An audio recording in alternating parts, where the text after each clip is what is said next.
Why did Operation Barbarossa fail?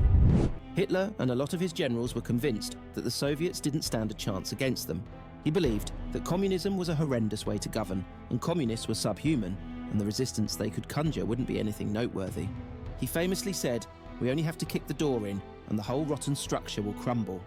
This belief was only strengthened in late 1939 and early 1940 during the Russo-Finnish War, where the Russians had a rather terrible campaign and suffered embarrassing losses to the unorthodox guerrilla tactics of the smaller and on paper less capable Finnish forces. Hitler saw in this what he wanted to see, that the Red Army was disorganized and inadequate, especially after Stalin's purges to many of its officers in the years prior.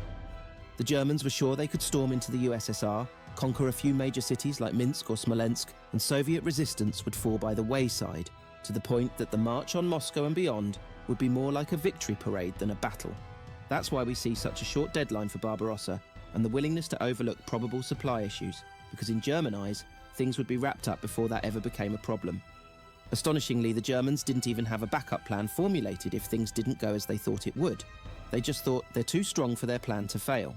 And the main reason why they think that goes a long way to answer seemingly obvious questions like, why on earth would they go ahead with an operation with so many variables and a high likelihood of issues? And why wouldn't they at least have a rough plan worked out if things go sour? Surely the predicted supply issues in isolation would make them think twice about everything. Ultimately, these questions can't be answered logically or reasonably, because when dealing with the Nazi psyche, you're not always dealing with a logical, reasonable, or normal mindset. And when you take that into account, it starts to become a bit more clear why the Germans made some of the outrageous choices they did throughout the war. But what was it about the Nazi mindset that made them believe that victory was a foregone conclusion?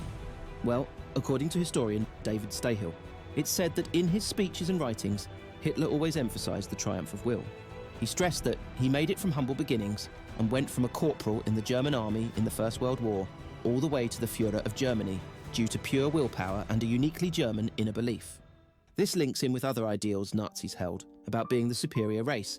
Furthermore, this innate quality that they believe only they have, a quality that the people they consider subhuman don't possess, is ultimately going to deliver them to victory in war. We see this mindset in full force during Barbarossa, and even before it, during the planning phase, where the Germans go full steam ahead into something that they are quite frankly undersupplied and underprepared to pull off.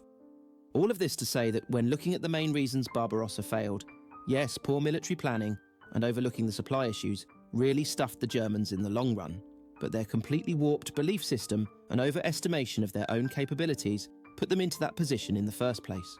And as they say, the rest is history. For the full story, click the link below.